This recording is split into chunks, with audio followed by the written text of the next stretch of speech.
In fact, let's take you to Cape Town, where schools only reopen next week. But in December last year, over 3,600 pupils had not been placed yet at that stage.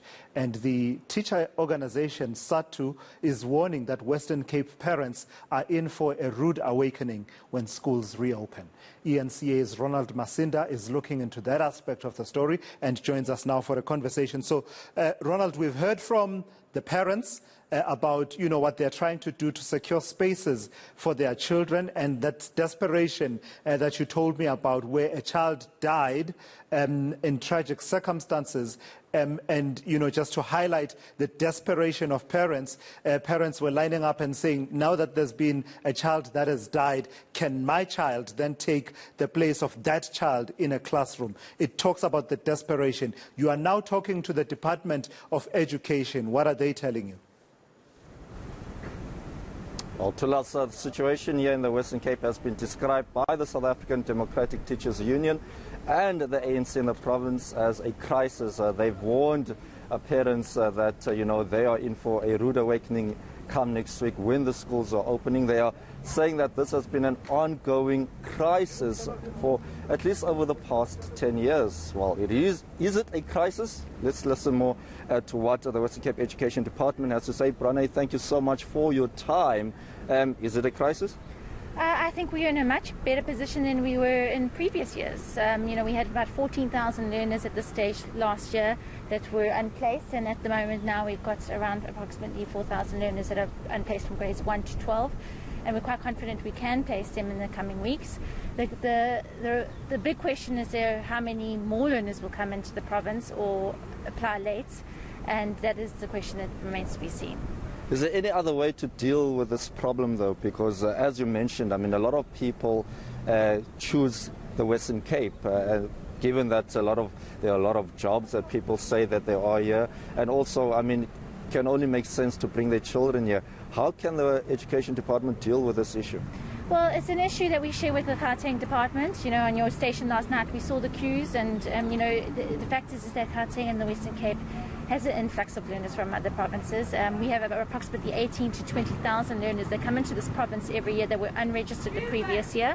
So obviously we have to focus our attention on trying to place those learners and also build the infrastructure that can accommodate them. But the problem is that the budget needs to come with that, and we already are diverting 86% of our budget to just our personnel, and only 14% can then go towards other issues. Let me come in there, because that was an issue mentioned specifically by the ANC, that over R1 billion was allocated to the department, yet the department decided not to use the funding, especially in previously disadvantaged communities where there seems to be issues of like overcrowding and people or learners not receiving the education that they need. This is a completely false narrative that has been repeated time and time again, despite personal even engagements with the ANC and Mr. Saeed on this issue. Only 0.18% of our budget was diverted back to Treasury as underspent, and that was because of COVID-related, unable to employ people because of COVID-related delays and other issues. But 0.18% of our budget is very small, which could not be diverted to infrastructure issues, which has also been explained to them. This morning, your department released a statement pleading with national government for schools to return to full capacity. Some say this is an insult to the poor in the province, given that a lot of classes will be overcrowded and not allowing for social distancing. I think the insult to the poor is that the fact that some of our more resourced schools can go back to full capacity. They're getting learning outcomes that are better than the ones that are under-resourced. We have to look at the prioritization of our learners in terms of their educational outcomes and their future. And if they're only attending school once or twice a week, they're not getting those outcomes and they're not getting that future opportunities. So we need to ensure that they are back at school, obviously taking into account all the health advice so that we make it as safe as possible. But ultimately we are here to teach our children, and if they're not in school and getting that face-to-face learning, especially in our foundation phase, then they will not get those education outcomes that they need to better their life in the future. And right now it is a travesty what is happening in our schools, and all our outcomes, especially in our foundation phase, is looking at that it is a travesty. It is a travesty indeed, because thousands of learners are yet to be placed. But how are you going to deal with that situation come next week? Well, we have got all feet on the ground right now. As we speak, there have been learners placed at the moment. You know, we've got some plans up our sleeve that we would not like to divulge yet.